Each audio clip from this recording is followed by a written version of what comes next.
We welcome you in, everybody, to another installment of Fielding the 68, brought to you by our friends at Rhythm. I'm Faxon Childress alongside Brad Wachtel and Lukas Harkins. We got a lot to talk about on the show today, as we will be revealing our full bracket and going matchup by matchup with everybody's two favorite bracketologists, Lukas Harkins and Brad Wachtel. So let's get right into things here.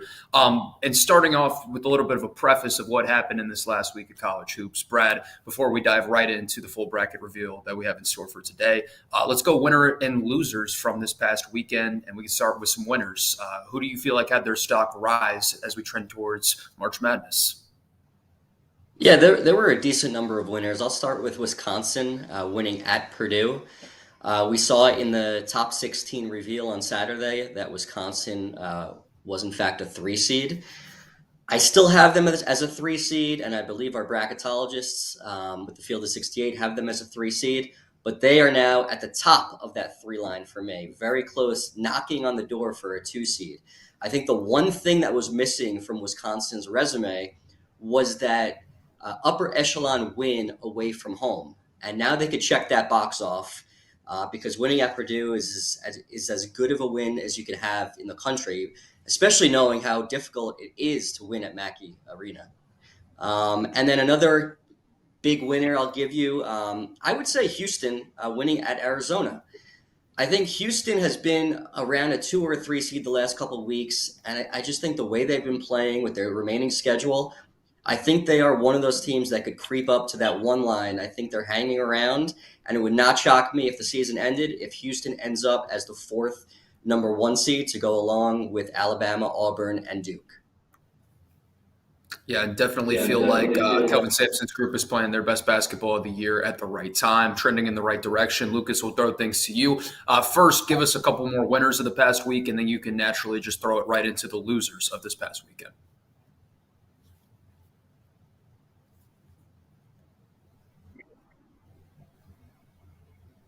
I think I'll pivot off of what Brad said a little bit with Wisconsin, and I think they were certainly a winner from the bracket preview, but a team you didn't hear at the preview, Michigan State and Marquette. We didn't hear among the top 16, but they were the first 2 teams the committee mentioned not being in there. It's easy to be happy when you kind of expect to hear your name and do, but those 2 were kind of unlikely to hear. But now you know pretty much that they were on the 5 line on Saturday. That's a good place to start. Michigan State followed it up, same day winning on the road over Illinois. I think that's definitely one that they put themselves in a position where they can feel really comfortable right now. When you didn't of the teams that can know where they are right now, they're really only 16 on Saturday. I think for Michigan State, both being among those first teams out and then winning at Illinois, I think they can feel pretty confident being at the very worst, the top 5 seed right now in the eyes of the committee. So I think they're a team that I really like having as a winner this weekend. On the losing side, it's all those bubble teams that suffered losses this weekend, of which there's a lot. Oklahoma is certainly one of those. Add in a home loss to LSU this weekend, and they've fallen from, they have great wins. I'm sure we'll talk about it later on the show. But they've fallen in a little bit closer to the cut line now as you add in a tough loss to go on with. But mostly their losses have been pretty solid so far this year, but that's a brutal one. Drake, I'm sure, is a disappointing one. Margins are just so thin for mid-majors looking for at-large bids. In a twisted way, I think they get another quad 1 win for having lost to Bradley because they also beat Bradley, and Bradley moved into the net top 75. So enjoy that calculus. And I don't think Memphis has fallen itself really into the true bubble conversation yet, but now 3 quad 3 losses, and their metric rankings just aren't as good as they used to be across resume metrics. Their quality metrics are still as poor as they were before relative to the rest of the field. So I think they're still in good shape to dance, but I think Memphis's floor was never a lock, and it remains that their floor still isn't a lock, even though they should still be a single-digit seed, even with the quad 3 loss.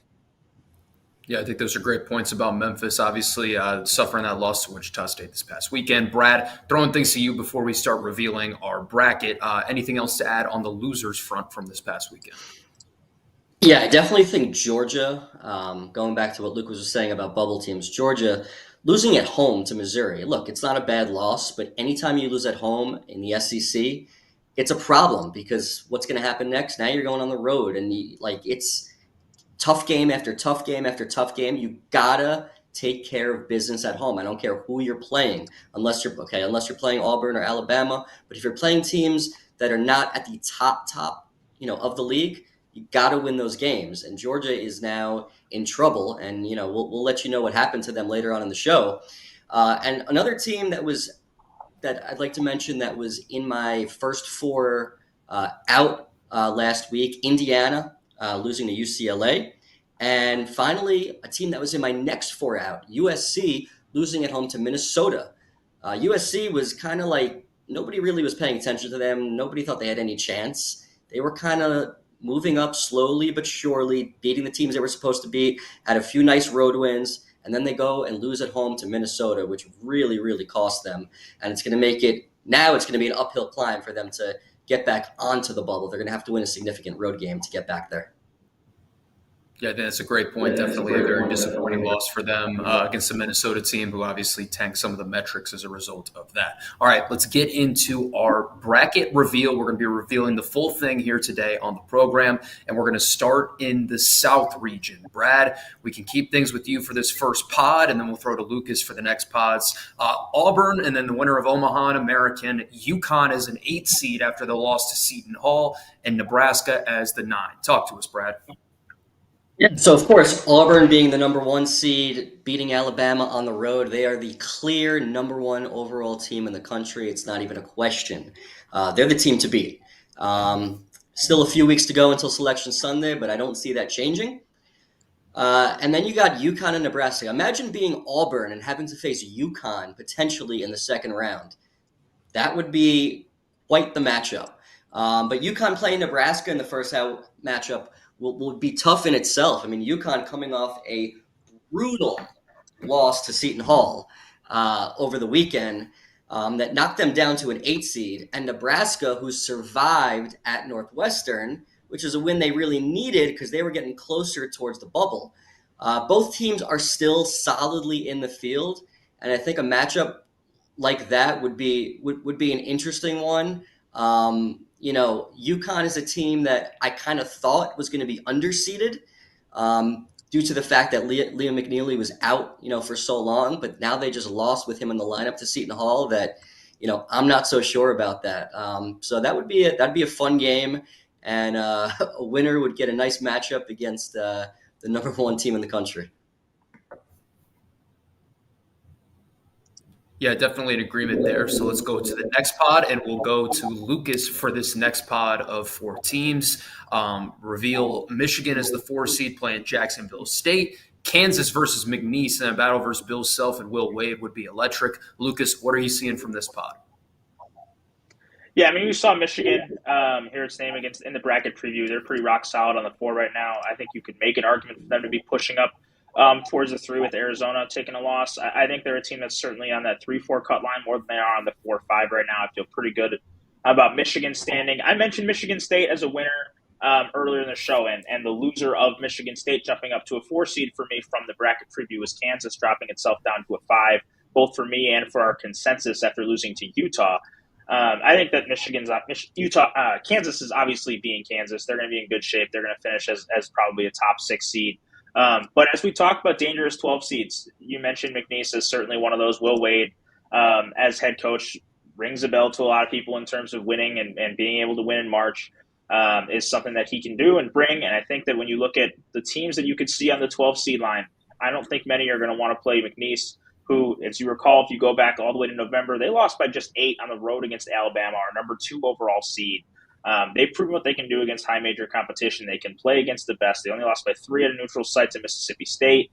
They're a team that if you're a 5 seed, they're probably one of those teams that you don't want to see end up being door 12. Yeah, I have to agree there, Lucas. McNeese obviously has had a pretty good track record in the last couple of seasons with Will Wade at the helm against those upper echelon opponents. Brad, throwing back to you for the next pod here in the South region. That'll be in Atlanta, Georgia.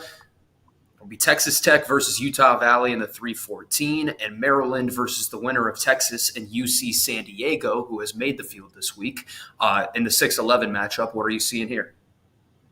Yeah, so Texas Tech was a team we saw in the top 16 reveal. They were the top 4 seed, and we have them bumped up to a 3 seed thanks to a monster victory, 93-55. They beat Cincinnati, which is strong win, obviously. Texas has all the metrics in their favor. including wins at Houston that really kind of separated them from many other teams on their seed line. And then moving down, you got a team like Maryland who has their starting five leads the nation in scoring. They're a team that I want no part of right now. I think I think this team has such a high ceiling that they're nowhere near reaching yet. And then facing Texas, who's a team that just got back into the field for me after they beat Kentucky. I think they're going to be going flip-flopping out and in this team just because of the SEC. The way it is. And then UC San Diego is a team that I didn't expect to have in. But when you start comparing their resume to many different resumes of bubble teams, these other teams, especially from the SEC that are on the fringe, are just not deserving right now. And UC San Diego, what they've done, they won at Utah State. So winning on the road against a likely at-large team, it means something, especially for a team that's a mid-major team that doesn't really get that many opportunities. Another strength for them is they're 12-2 away from home, which is one of the best records in the country. And they have a top 50 KPI, top 55 strength of record. So everything is not ideal for UC San Diego there, but at this point, it's good enough. I think it's going to be really challenging for them to get in that large bid when it's all said and done. Right now, that would be a two-bid Big West with UC Irvine also having an opportunity to get in that large bid. But right now, that's kind of how I see it, and I agree with what everybody else at the Field of 68 thinks. Lucas, before we throw things to you for the final pod, I wanted to ask you about Texas Tech as well. Obviously, Brad hit a lot of great points, but with their 7-3 record in Quad 1, winners of 9 of the last 10, and still opportunities at home against Kansas, any way for them to build towards the 2 line? Yeah, certainly. I mean, I think Brad had on a little bit earlier with Wisconsin as a team that could get out of the 2.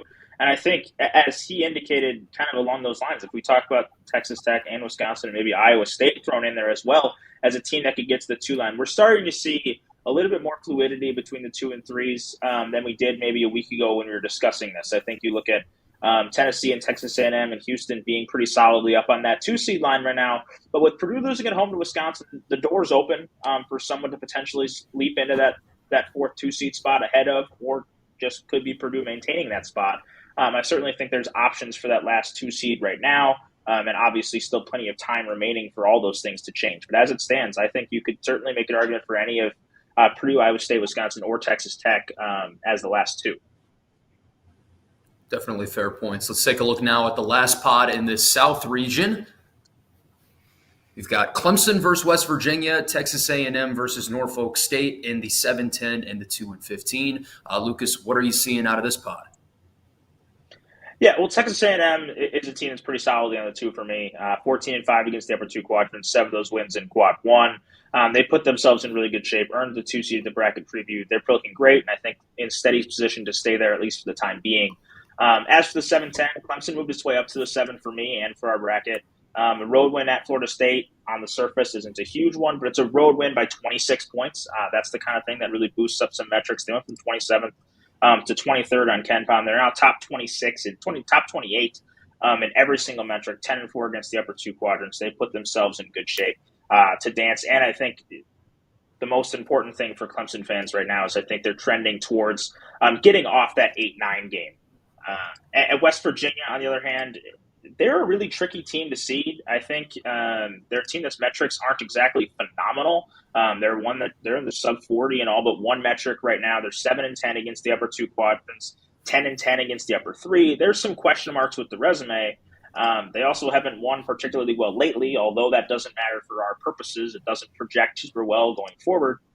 With that said, if they're a double-digit seed that enters the tournament with wins over Gonzaga, Arizona, Kansas, Iowa State, they're not a team that people are going to want to see. They have 4 Quad 1A wins on the year.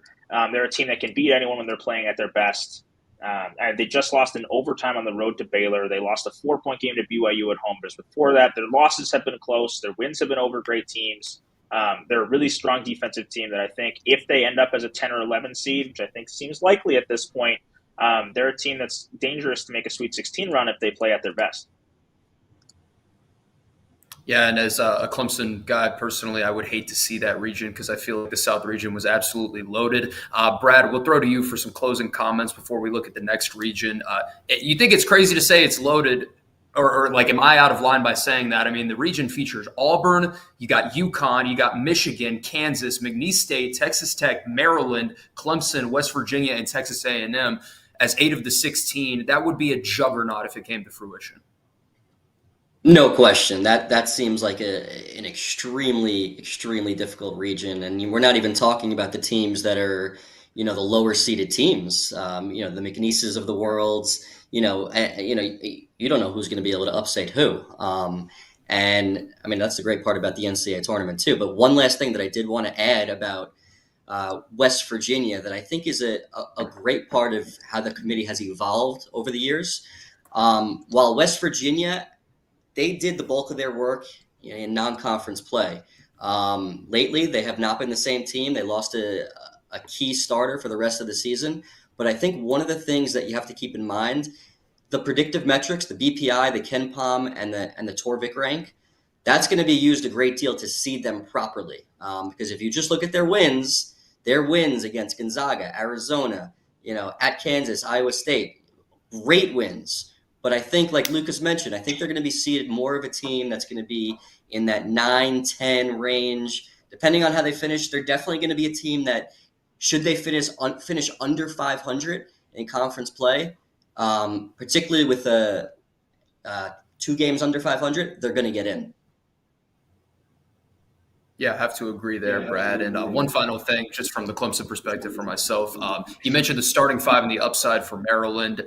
Dylan Hunter, since being inserted into the starting lineup, that 5 actually has the highest efficiency rating in the country right now. Obviously, sample size is a little bit limited, but definitely worth noting as Clemson's been playing great ball as of late. Let's throw things now to the West region, and we can start with you here, Lucas, to kick things off with the reveal. 1 seed Florida, Todd Golden's group has earned that 1 seed once again this week. Marist is the 16, and then Oregon and Gonzaga in a clash of Pacific Northwest teams in the 8-9. Gonzaga, obviously an interesting case study. Interested to hear what you have to say about this, Lucas. Yeah, I mean, Florida as a one doesn't really need all that much discussion. I think we've hit on it a bunch of times recently. They're top 4 in every single metric except BPI, 12-3 in quadrant 1. Quadrant 1 and 2 games. They're in great shape. They're the 1 seed right now out there. And they've earned that.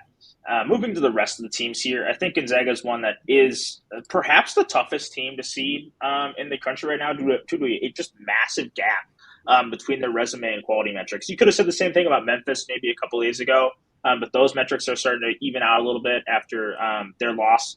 But Gonzaga is 46th in the country across the 3 resume metrics. They're 12th in quality metrics. So essentially, this is a team that you see as a 9 seed right now, but that your quality metrics regard as a 4 or 5 seed, maybe even a 3. But 5 and 7 against the upper 2 quadrants. 11 of their wins are in quad 4.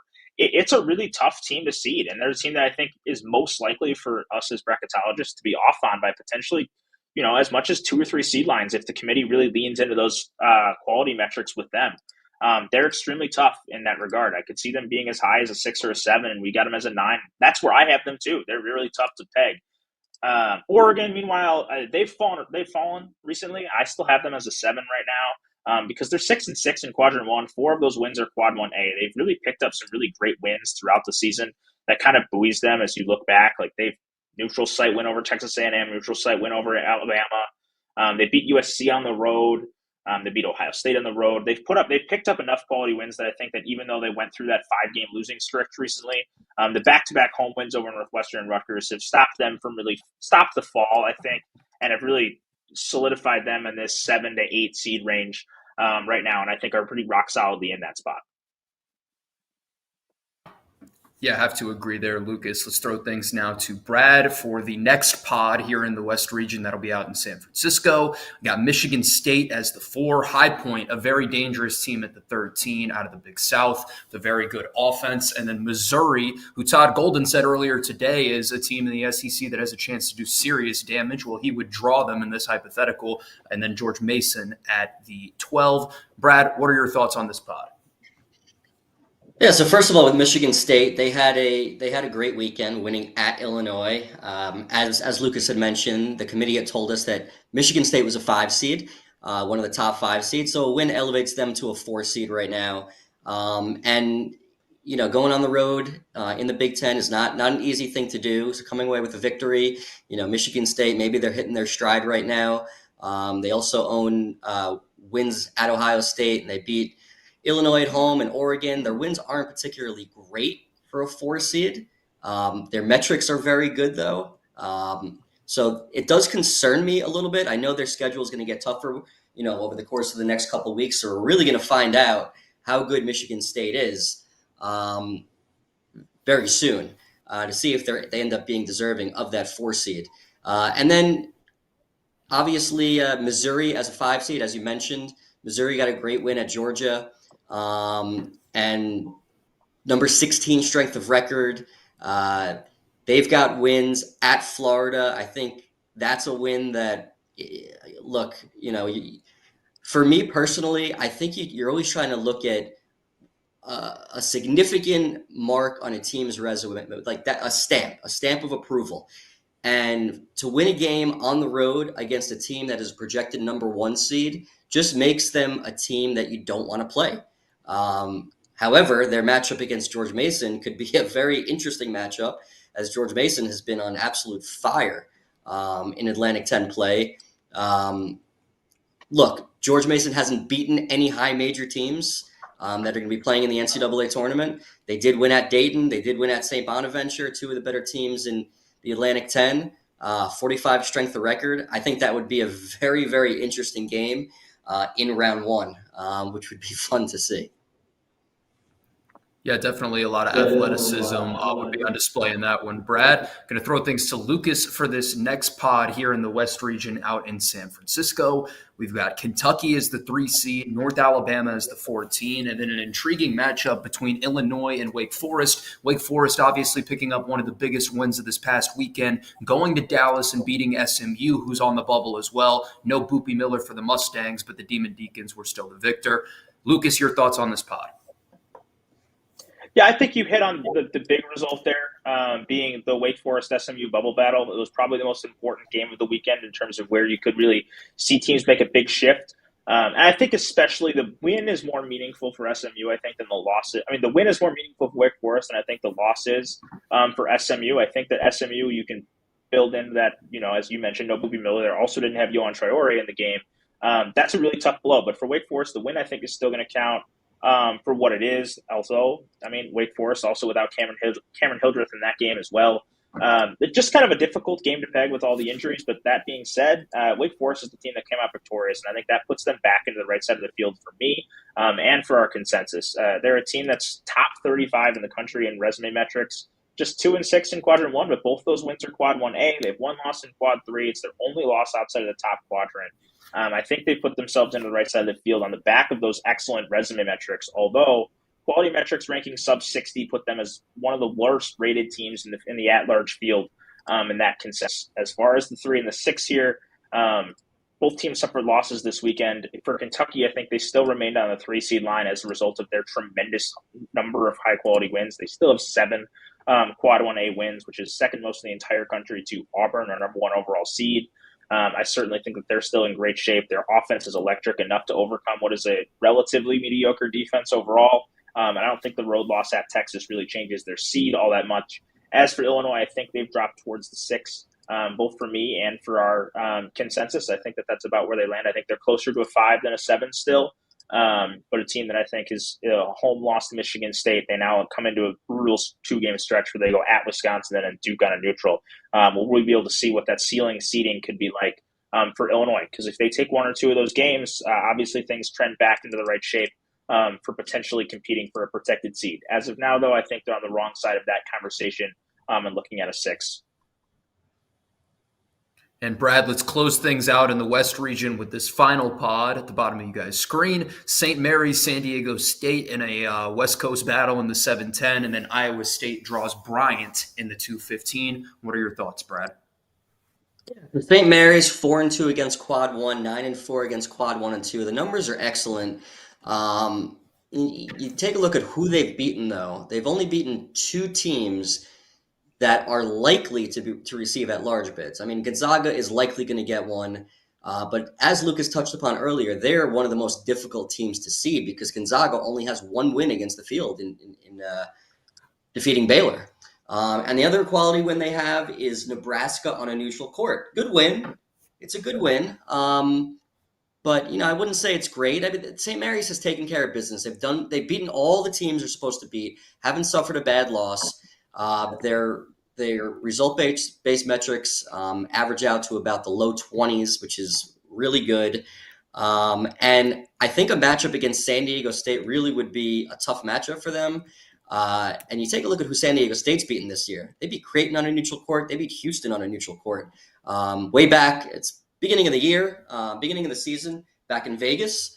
But those are some great wins that they have on their resume. So that would be a fun matchup that could certainly go either way. And then looking at the bottom of the bracket, Iowa State. Iowa State just got bumped up to a 2 seed.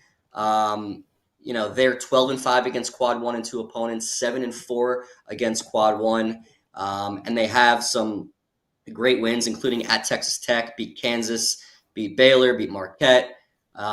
So I think Iowa State is a team that could potentially make a run, especially now that they're fully healthy. So I'm curious to see how they play the rest of the way with a full healthy squad on hand. Because if they do, they're another team that hasn't proven themselves quite yet to be a number 1 seed, but they would be in the conversation come the end of the season if they finish strong. Yeah, I think in the conversation is definitely the correct way to frame that. That was the West Region. We're going to take a quick break here on the program. And these breaks, as always, are brought to you by Rhythm. Whether you're a seasoned bettor or aiming to dominate your college basketball betting, March Madness pool, NBA, golf, and more, Rhythm gives you the competitive edge. You can identify mid-majors and underdogs that can upset the field and shake up your bracket. Don't wait. Download Rhythm today and transform how you bet, bracket, and enjoy college basketball. Special edition here of Fielding the 68, and our full bracket reveal will continue right after this when we're throwing things to the Midwest region. Stick with us. College basketball fans, are you ready to take your hoops game to a new level? Whether you're a seasoned bettor or just trying to win your March Madness office pool, Rhythm is here to give you the edge this season. With data-driven predictions for every single college basketball game left on the schedule, Rhythm helps you maximize your bets. And as March Madness kicks off, Rhythm's insights will help you spot those plucky Cinderellas that you know are going to shake up the NCAA tournament. But that's not all. When Selection Sunday rolls around, let Rhythm's AI-powered bracket generator do the heavy lifting for you. This is the same AI tool that performed 35% better than the average ESPN bracket last year. And here's the best part. Rhythm pairs perfectly with our Field of 68 expert analysis, giving you the 1-2 punch that you need for the rest of the college basketball season. So don't wait. Download Rhythm today and get ready to see college basketball and your betting results in a whole new light.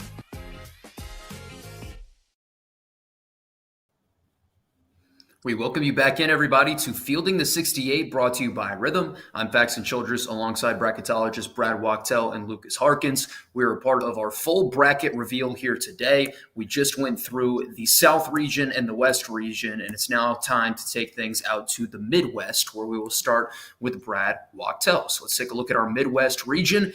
Alabama as the 1, Central Connecticut as the 16, New Mexico, who's been playing unbelievable ball this year, as the 8, and Baylor, who's got a big game on the hardwood tonight, as the 9. Brad, how are you seeing the first pot of this Midwest region out in Indy? Yeah, Alabama, even though they lost at home to Auburn, they're still my number 2 overall, number 1 seed. They're 6-2 against Q1A opponents, 6-1 against Q1A road neutral opponents, and 15-4 against Q1-2 opponents, with their result-based metrics averaging out to number 2 across the board. They have a ton of great wins. Definitely a team that could make a run to the Final Four and potentially win it all without a doubt. And in that other matchup, New Mexico and Baylor. New Mexico picked up a big win against Utah State. They now swept Utah State. I think it's big for New Mexico's sake because the one negative on their resume is that they have a quad 4 loss. But they are now 11-2 against quad 1 and 2 opponents, which is a strong record. I think they're on their way to being an at-large bid.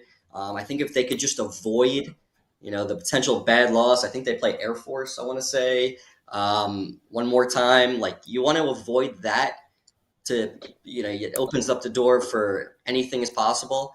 But other than that, New Mexico should be in the NCAA tournament. They also beat UCLA earlier in the season, which is a signature win, and they also beat San Diego State. Baylor's an interesting one. They beat West Virginia over the weekend, but they're just 2-8 against Q1A opponents and just 1-8 against Q1A road neutral opponents. I still think they could use a little bit more work to really improve their seeding. I have them as a 9 seed as well, just based on how the rest of the teams in their seed vicinity are and what their resumes look like. But I think they have some more work to be done to move up that seed list. They have the win earlier in the season against St. John's on a neutral court, which is a significant win. That win has aged remarkably over time, considering how St. John's has played. They also beat Kansas and West Virginia. So right now, both teams are solidly in the field with the potential to move up. Yeah, let's throw things to Lucas for this next pod here in the Midwest region out in Indy. 4-seed St. John's versus 13-seed Akron. And then a pretty local battle out there in the state of California once again with UCLA and UC Irvine both having to make the trip out to Indianapolis. Lucas, what are your thoughts on this pod? Yeah, I'll start with the bubble picture from this pod, and that's with UC Irvine. For our, in particular, this bracket, UC Irvine is the automatic bid out of the Big West, but they are a team that's also in consideration for an at-large bid. Should it come down to that, they're a team that's still in the mix. What really hurts them is sub-80 rankings across the quality metrics, including 99th in the BPI. But they're 4-2 against the upper two quadrants. They won their only quad 1 game. They have 2 losses in quad 3, but when you compare that to, quad 3 games are hard to win. They're 9-2 in those games. You compare that to some teams that are out there that have lost some of those games in quadrant 3. The 9-2 doesn't look all that bad, given the quantity of games they've played to have lost 2 of those. I think they're a team that's still in the mix. Those quality metrics suck, but the resume metrics average out at 45.7 in the country. And when you look at what should be valuable for inclusion in the bracket, not necessarily seeding, but for inclusion, UC Irvine's 45.7 is on par or better than Gonzaga, Texas, SMU, BYU, Indiana, North Carolina, Arkansas, Georgia, and UC San Diego right now. That's a team that can still stay in the at-large mix should things break that way. Although they are out of opportunities against UC San Diego, they split that regular season matchup, both winning on the road. But moving into the rest of the teams in this region, St. John's was a 4 seed on Saturday. They win at home on Sunday against Creighton.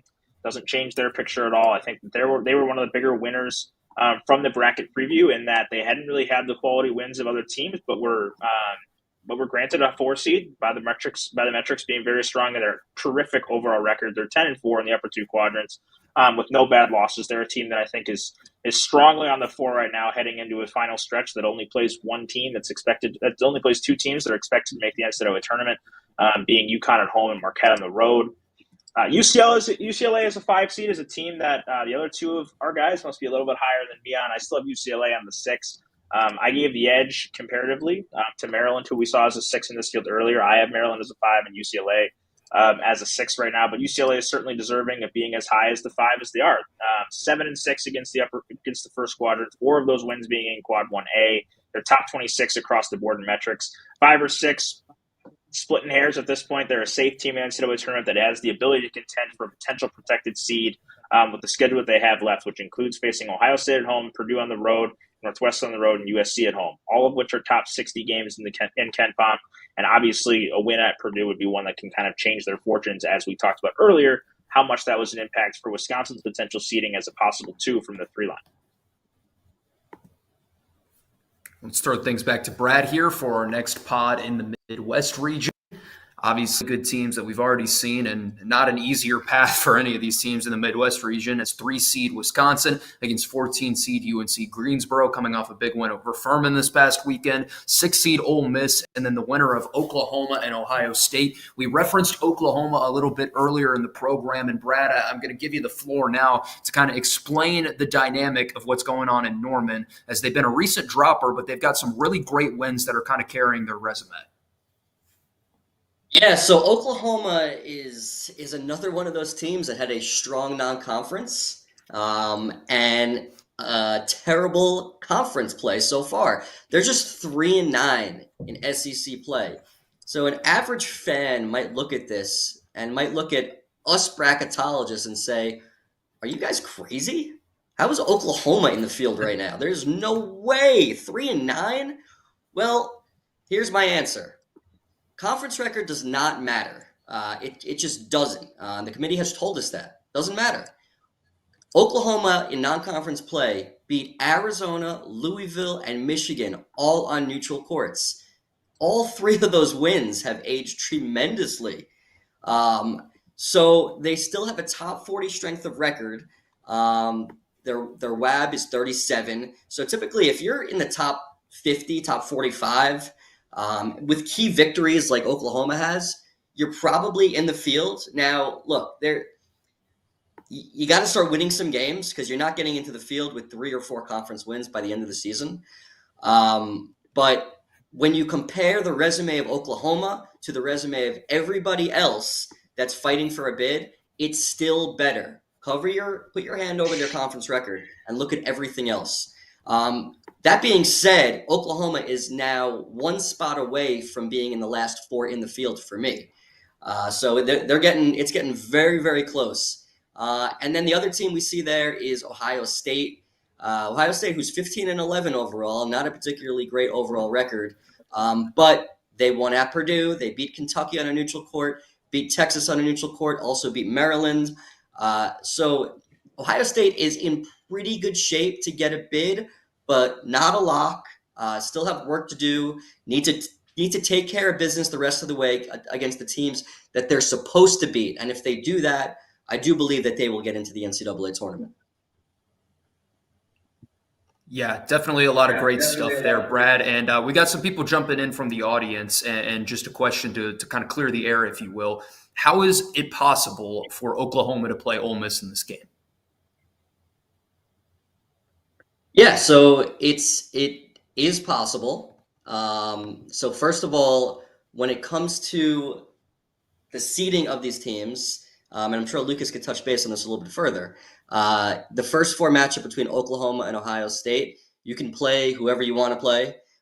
So that's technically the first round game, and unless it's going to impact their seeding or who they're going to play next, it's a little bit tricky, but it is possible for something like that to take place. And Lucas, any further elaboration on this whole Ole Miss Oklahoma scenario that people are getting in with the chat with questions about?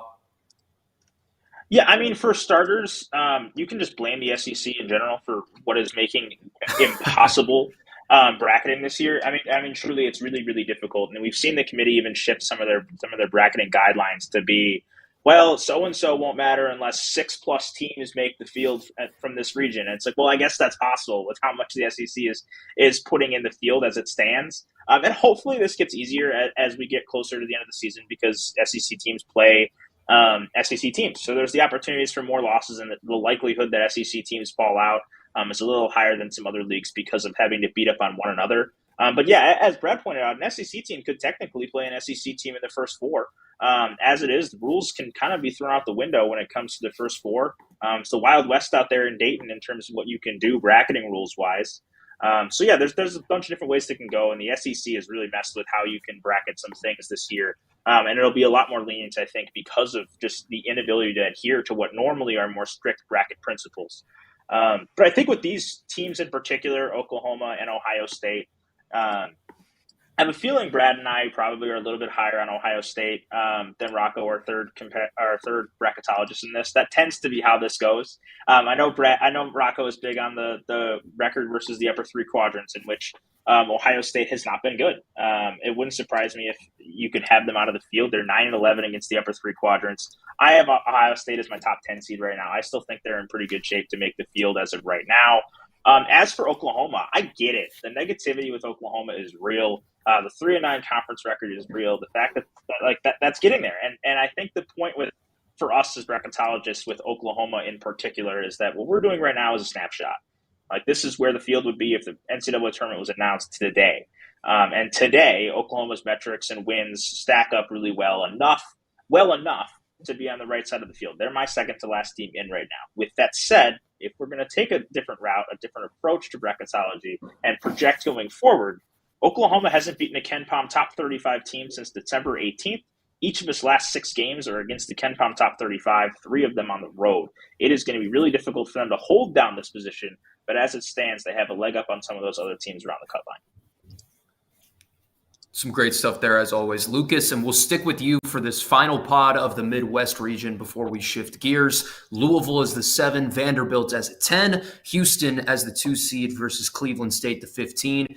Pat Kelsey's Cardinals have been a great story this season, and obviously they're a part of that big 3, if you will, in the ACC with Duke and Clemson. That would be a really big matchup against Vanderbilt, who's another one of those SEC teams that's kind of flirting with the bubble. What do you see, Lucas? Yeah, I like Louisville a tad better than the rest. I have Louisville as a 6 seed right now. They put themselves in pretty good shape. Top 25 metrics in 4 out of the 6. In 5 of the 7, they're 11-6 across the upper 2 quadrants. They have no bad losses. They're 7-2 in quadrant 2, which I think is really strong. I think they put themselves in a good position. Obviously playing well right now. They've only lost once since December 15th. The ACC scheduler certainly allows for more wins than others, but I think that they have taken advantage of those games. They stepped on one landmine on the road against Georgia Tech, but otherwise they've rolled through league play. They've jumped from 62nd on KenPom to 25th. You don't do that just by beating bad teams. You do that by beating bad teams by margin.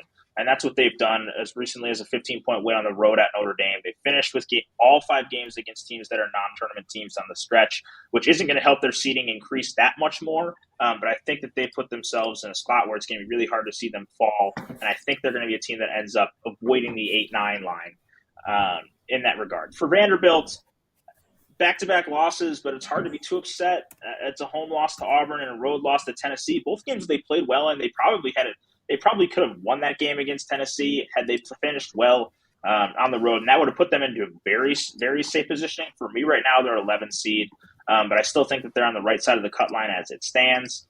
The other team I'll mention here, especially, is the Horizon League. Cleveland State comes in as the league champion right now. They've lost 3 of their last 4 games. I think that we're going to probably see the Horizon League champ, whoever it is, as a 15 seed, but that league is as hotly contested as any in the country. Cleveland State's 12-4. Robert Morris and Youngstown State are 12-5. Milwaukee's 11-5. Purdue Fort Wayne is 11-6. That is going to be a gauntlet of a conference tournament, and some teams that are going to be really, really battle tested coming into there. So if there's a 15 seed to watch, maybe it's one of the ones out of the Horizon, just because of how battle tested they've been, and they've played some really tough competition throughout the season. It's a stronger league than it has been in the past in terms of how many teams in there can really contend for the title. Yeah, hard to disagree with anything said there, Lucas. And a good point about the Horizon League, which a lot of people are probably forgetting about with all this SEC chaos on the bubble. Let's take a look now at our final region. We're going to go out to the East Coast for this one. And obviously Duke would be able to stay on the East Coast here, playing as the 1 seed in Newark, winner of Southern and Southeast Missouri State. And then Utah State versus Creighton in the 8-9. Brad, we'll start with you. That Utah State team's been really good all year. Creighton obviously took the loss to UConn, but they've got some quality wins as well. This is a really good pod. Yeah, it definitely is. And in terms of Creighton, I actually have them as a 7 seed at the moment, even with their loss to St. John's the other night. 11-8 against quad 1 and 2 opponents, 5-5 against quad 1, top 30 strength of record. The win at UConn maybe doesn't look as good as it once did. They did beat St. John's though, and they did beat Kansas. And in terms of their opponent in this matchup, Utah State. If you remember last year, when we saw the selection show, the Mountain West Conference, all of their seeds felt like they were, a lot worse than what we thought they should be. But all that showed us is how much the committee pays attention to your predictive metrics. And Ohio State is a team that I have as a 9 seed right now. But as their schedule continues down the line, if their metrics start to slip into the 50s and so on, I wouldn't be surprised if they were a worse seed than they anticipate. They just lost to New Mexico at home, at New Mexico, not a bad loss at all. They still have a really, really good resume, one at St. Mary's and at San Diego State. So I don't have any concerns about them getting into the field as long as they don't, completely tank. But they're a team, especially in that league, seeding those teams in that league, in the WCC, it's going to be, as Lucas mentioned earlier, it's going to be some interesting situations that we end up dealing with. Yeah, definitely an agreement there. Let's throw things to Lucas for this next pod. Obviously, who might be playing Duke in the Sweet 16 coming out of this one would be Arizona, Arkansas State, Marquette, and Yale. This is a really strong first 8 to the East region. Lucas, how are you seeing the 4, the 13, the 5, and the 12? Well, for one, I think this would be an absolute blast of a pod. All 4 of these teams rank in the upper half of the country in tempo. 3 of them are top 100 in offensive tempo, and 3 of them are top 50 in adjusted offense. It would be a really electric, high-scoring foursome here if this were to be the case. As for these teams individually, Arizona takes a slight drop for a home loss to Houston. It's certainly not something that really makes a big difference in the grand scheme of things. But I think they were pretty solidly on the edge of the 3-4 line coming into the weekend, and just enough to drop towards the 3 drop towards the 4 as Texas Tech kind of leaped up for me. Onto the 3 seed line.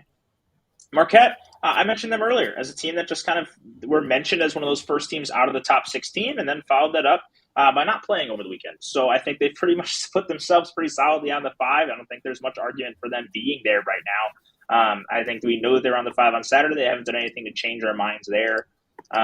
Arkansas State's lost 3 of its last 4. That's something to potentially make a note of if we're doing auto bids based on conference records. Right now is a 4-way tie at 10-4 atop the Sun Belt. As for Yale, rolling right now, 9-0 in Ivy League play. They've won 10 straight games. It's the 4th longest win streak in the country. They have John Poulikitis healthy again. He's been very good over the entire Ivy League schedule. He missed their last 3 non-conference games. He's been great since he's been healthy. And Yale's obviously a team that's proven it can win in the NCAA tournament. Obviously, we got Danny Wolf now at Michigan, but Bez Mbang, John Poulikitis, and Nick Townsend are still as good a trio in mid-major basketball as there is. They're a 12 seed that you're not going to want to see if they end up there.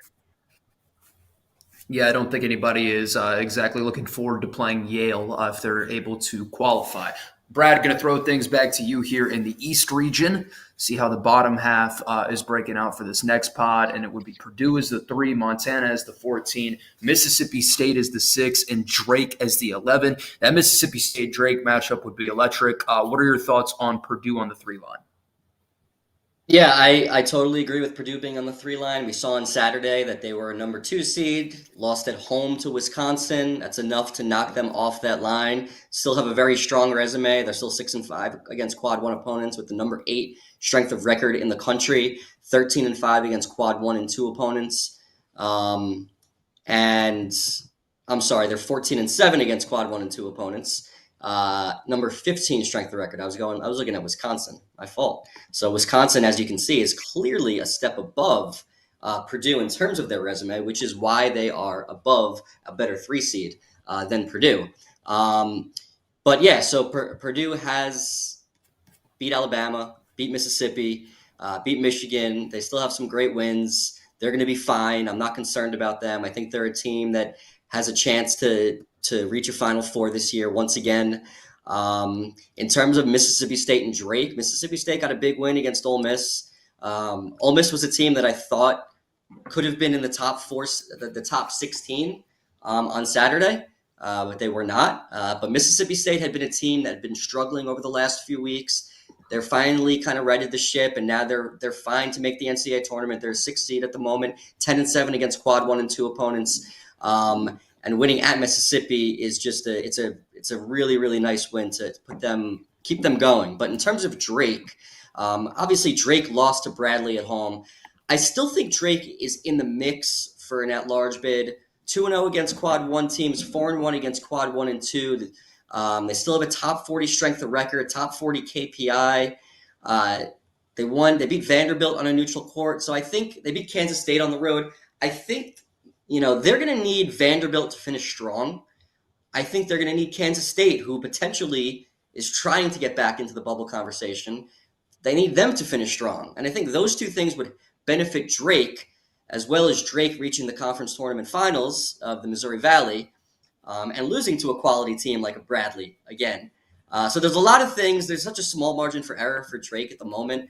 As the season ended today, they would be in the mix. I think it's going to be challenging for them to get in when it's all said and done, but by no means are they auto bid or bust. Yeah, some good stuff there on Drake. And Lucas, going to throw things back to you for the final pod of the East Region, which will complete our full bracket reveal here today on Fielding the 68. You got Memphis as the 7 seed. Obviously, they've fallen off a little bit after another Q3 loss to Wichita State. BYU in the field, and on the 10 line, Tennessee and Towson to close things out in the East. Lucas, talk to us about what you're seeing here. Yeah, I mean, if this was the real Selection Sunday, BYU would be the fans that are breathing their sigh of relief as the last team mentioned that was in a true bubble position, as they would get this 10 seed. BYU's last 2 games to win at West Virginia and a home win over Kansas State. Those are really big bubble victories for BYU. They're a team that I think is in the field and one that has just such good quality metrics. They're 30th across the 3 quality metrics that they could end up seated higher than their actual resume would indicate, and I think that's what we've gotten to at this point. They were my top 11 coming into the day, which means that Rocco and Brad were a little bit higher on the Cougars than I am, sliding them as a 10, and I certainly think that those quality metrics play a factor. If to make the argument against them, they're 0-4 in Quad 1A games this year, and that's something that some of these other teams near the bubble really have over them, is that top elite end win. But looking at their opponent in this game, I think that's the more interesting battle for where you want to see them, and that's Memphis. Obviously, the loss against Wichita State on the road in overtime is their 3rd Quadrant 3 loss of the year, and that is a big negative. But they're still 5-2 in Quadrant 1, 5-0 in Quadrant 2. They're 10-2 against the upper 2 quadrants. Their resume metrics are 12th, 22nd, and 26th. They average 20th. They're a team that should be in the field right now and pretty safely.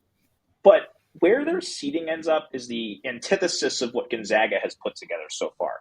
And that's where we could see Gonzaga get seeded higher because it's top 15 across the quality metrics. We could see Memphis really get its seed dropped down as a result of this. And I think that that's something that we have to consider, is we have no idea where Memphis could really end up right now. You look at their quality metrics at this point, they average 47th, which is below teams like SMU, North Carolina, Cincinnati, all 3 teams that you expect to be out of the field if it started right now. Not to mention being behind some of these fellow bubble teams like an Arkansas or a Georgia or a North Carolina. I mean, or a Vanderbilt right now. I think that puts them in a spot that makes it really tricky to figure out where their seeding could be. They could be seeded as low as the 8-9 line at this point in the season, despite their really quality wins. Look at the 2-15. Tennessee, rock solidly still on the 2 seed line after its comeback home win over Vanderbilt. Puts itself in really good shape. Elite defensive team, probably going to stick on the 2 seed line with certainly an argument to potentially climb their way back up towards the 1. As for the 15 seed Towson, they're a wild card to me. They've only played 3 games against the KenPom top 100 all year. They got blown out at South Carolina. But they lost only by 7 on the road against St. Mary's, a single-digit seed. They lost by 7 neutral site to UC Irvine, an at-large contender. And they've won 12 straight games en route to a 13-1 CAA record. They're a team that obviously isn't going to get seeded all that well because they lack those quality wins. But all they've done is just rack up win after win after win for the past 2 months, to the point where they're going to be able to enter the NCAA tournament with a lot of confidence if they continue to roll the way they have through the CAA. Yeah, it's a great point on Towson. We're time now to take a quick break here on Fielding the 68. I encourage you guys to check out our friends at Rhythm. You can access expert-backed predictions for every remaining college basketball game, from rivalries to sleeper matchups. On Selection Sunday, you can use Rhythm's bracket generator, proven to perform 35% better than the average ESPN bracket. Don't wait. Download Rhythm today and transform how you bet, bracket, and enjoy college basketball. Final segment of Fielding the 68 coming up next, and we just revealed our full bracket. Find out who just missed out of the NCAA tournament picture right after this. If you haven't heard by now, we have partnered with BetMGM for this season. We'll be using BetMGM lines to make all of our picks, and we'll have special offers for the listeners and the viewers of the Field of 68. Bet insurance tokens, odds boosts, and what I love, a nice parlay boost or two here or there. Be sure to keep your eye out in the app for the Field of 68 specials that we'll be running throughout the season as well. So go download the BetMGM app to sign up today.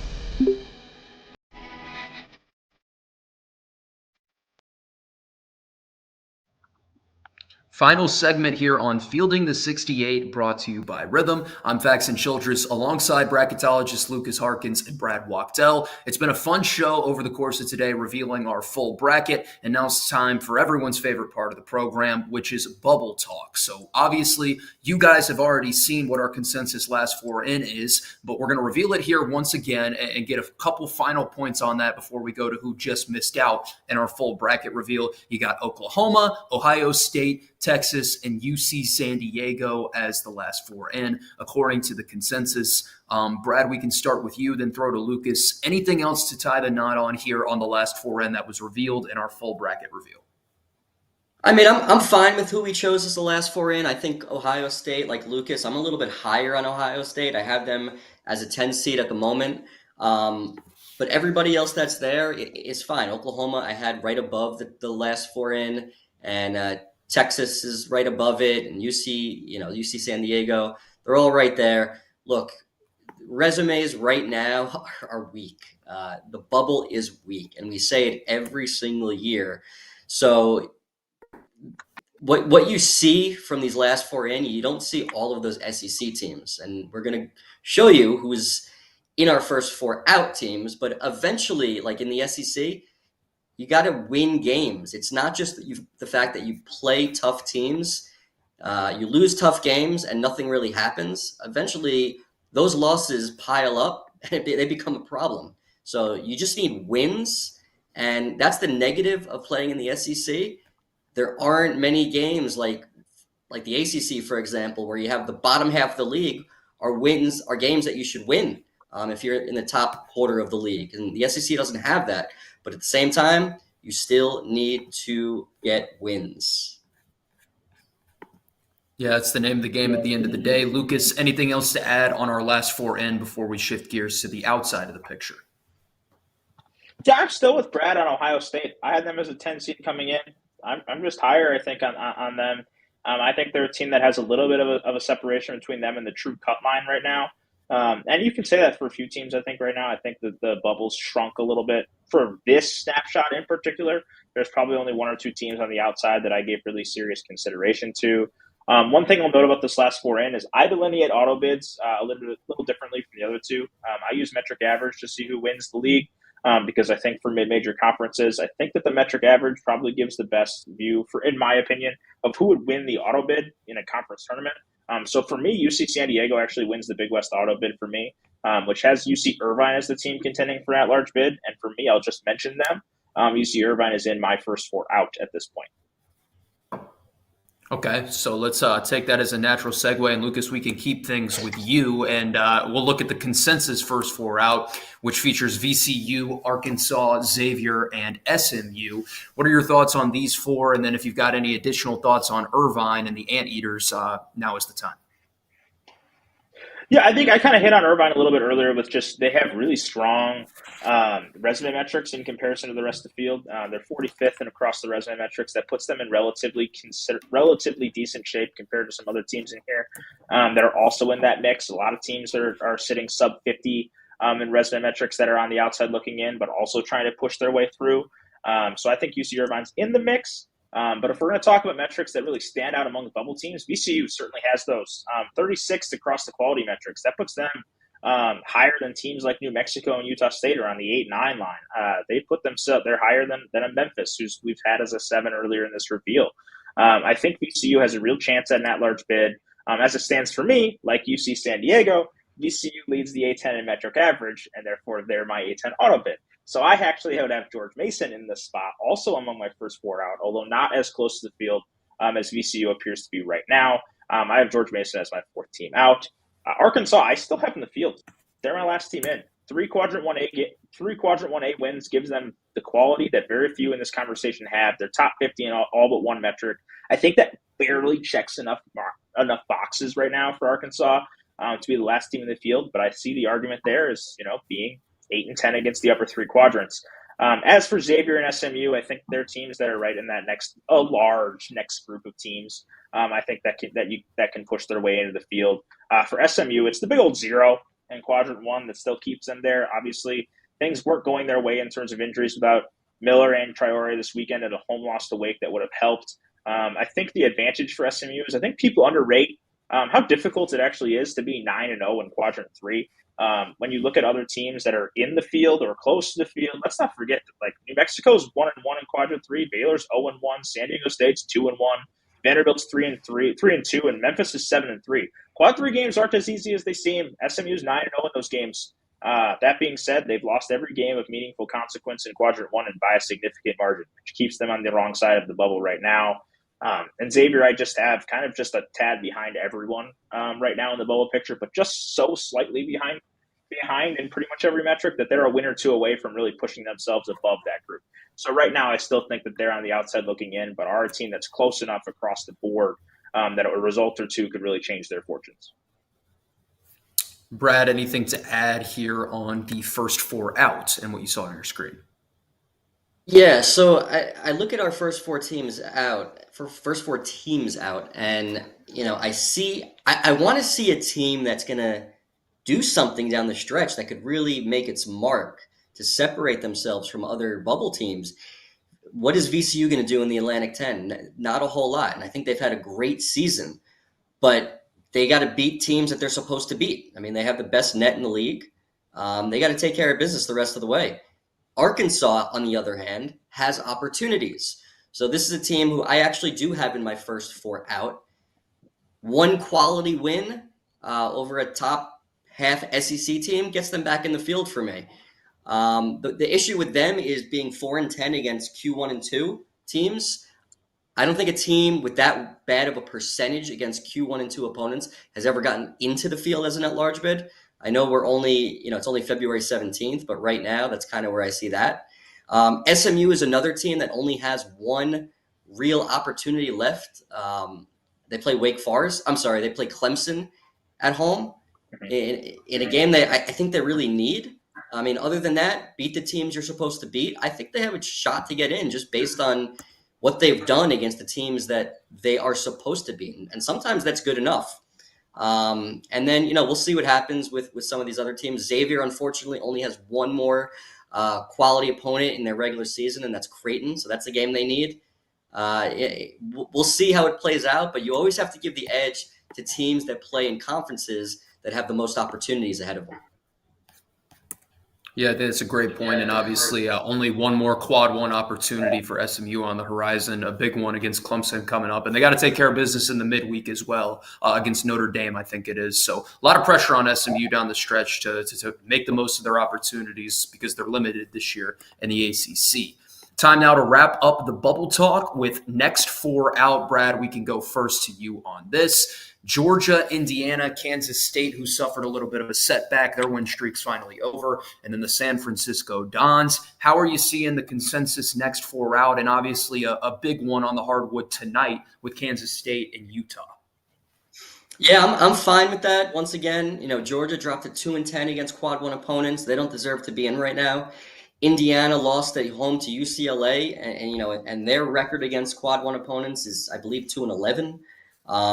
That's just not going to cut it. We saw last year for the NCAA tournament, Oklahoma was one of the surprising teams that was left out.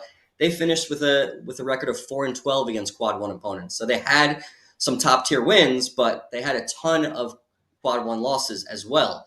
which kept them out. Kansas State, a big missed opportunity on the road at BYU over the weekend. They're not out of it, but they have such a slim margin for error. Their next game is at Utah, a game they really need to win, and Utah wants to keep their slim bubble hopes alive. They need to win. So the loser of that game is going to be in pretty bad shape. And then San Francisco, they've had a relatively clean resume, haven't picked up a bad loss yet, so they're kind of hanging around. So I'm fine with what we got. It's slim pickings at the moment, and we'll see what happens from here on out. Yeah, slim pickings indeed, and definitely a lot of weak resumes here around the bubble. Lucas, anything to add before we wrap up with games to watch this week on the next 4 out? Yeah, no real complaints about the next 4 out from me. I'll highlight 2 teams that we didn't mention today as teams to watch. For one, I cannot believe I am saying this after how much I have left them out of the field before they should have been maybe, and now they definitely are on the wrong side of the cut line. But maybe North Carolina should be there. They're 1-8 in Quadrant 1A, 1-10 in Quadrant 1. That does not deserve to be in the field. Let me hammer that down. Right now, they do not deserve to be in the field. But as far as projecting going forward, they're top 55 in every single metric. They have, using just combined probability of their next 5 games, they have an over 25% chance of winning all 5 of those games. Combined that probability across KenPom, 85%, 82, 57, 92 to 73. If they go 5-0 in those games, that home game against Duke to end the regular season is going to mean a heck of a lot, not just for rivalry purposes. The other team I'll mention here is Boise State. They just took a loss on the road to San Diego State, and it wasn't pretty, 17-pointer. They're still sub-60, sub-65 in resume metrics, but they have one Quadrant 4 loss. That's their only loss in the bottom 2 quadrants. They're 4-7 across the upper 2. They have a couple really quality wins that matter. They beat Clemson at home. They beat St. Mary's at a neutral floor. And they get 3 really, really important games coming up. They get New Mexico at home, NCAA Tournament team at home. Another chance to get a winner of the field. They go at Nevada. Not a win that ever hurts you. It's always good to win on the road. It's always good to win against the Nevada team that's top 75 in KenPom. And then they get Utah State at home. Another tournament team, another opportunity for a home win over a tournament team. They win both those games, and if they take Nevada on the road, that gives them 4 wins over the field. And I think they would be – and they already have strong quality metrics that are top 50 across the nation. They're 39th in T-rank. They're a team that could make a push in the next couple of weeks if they play well in these 3 games. They could go 3, and this doesn't matter whatsoever. They could go 2-1, and they're still in the bubble. They could go 3-0, though, and all of a sudden we're talking about the Broncos as a potential at-large team. We talk about the bubble being weak. There's always a team or 2 in here that makes the bubble – that takes advantage of the bubble being weak and makes a push late. Yeah, it's a good point. And Lucas, we can stick with you as we wrap things up here on Fielding the 68. Talk us through some games to watch over the course of this week. Well, I'll say New Mexico at Boise State because why not, right? I mean, I just talked about it. That's certainly a game that I have circled as a potential opportunity there. Oklahoma goes on the road at Florida. That's an opportunity. If you look at home teams that are looking for kind of steady-to-ship wins or wins that kind of can put themselves stick in their position. BYU gets Kansas at home. It's an opportunity to really solidify their positioning. UConn gets Villanova at home to kind of hopefully push themselves back out of that 8-9 kind of matchup. If we're looking at bubble teams, rivalry matchup, Butler at Xavier. Xavier needs to win that kind of home game to stay in the mix in this first 4 out, next 4 out conversation. They still get both games against their rival in Butler, or at least I'll say rival. They're going to need both those games, I think, to win. That's one that stands out. And then obviously there's a bunch of just really quality games across the board. Arkansas at Auburn, Vanderbilt at Kentucky in the mix. And if we're going to talk about bubble teams that really need to defend their home court, Drake just failed to do so earlier. And they get Illinois, Chicago, not an easy home game coming up this week as well. Brad, throwing things to you now for games to watch over the course of this week. Well, now that Lucas mentioned pretty much every single game now. So a couple other games I'd like to mention. Arizona at Baylor. I think if Baylor can knock off Arizona, even though this game is at home, I'll feel very, very good about Baylor's chances to get an NCAA tournament bid. I think it'll put them in really good shape. Purdue at Michigan State. Like we mentioned earlier, Michigan State could really use some more top-tier quality wins to help their case to being a top 4 seed. Now's a good opportunity, but Purdue is coming off a loss at home to Wisconsin. That should be an awesome game to watch. One I'm really looking forward to seeing. And then finally, I would say Illinois at Wisconsin. Should be another good game. Illinois is really trending in the wrong direction. Can they right the ship and kind of not keep seeing themselves drop a seed line? It's going to be difficult at Wisconsin the way Wisconsin is playing, but in Big Ten play, anything is possible. Yeah, definitely in agreement there. A lot to watch throughout the course of this week, and we appreciate you guys tuning in to this installment of Fielding the 68 that featured the full bracket reveal. Once again, I'm Faxon Childress saying so long for Brad Wachtel and Lukas Harkins, who did a great job as always. We'll see you on Friday, everybody. Enjoy watching the week of college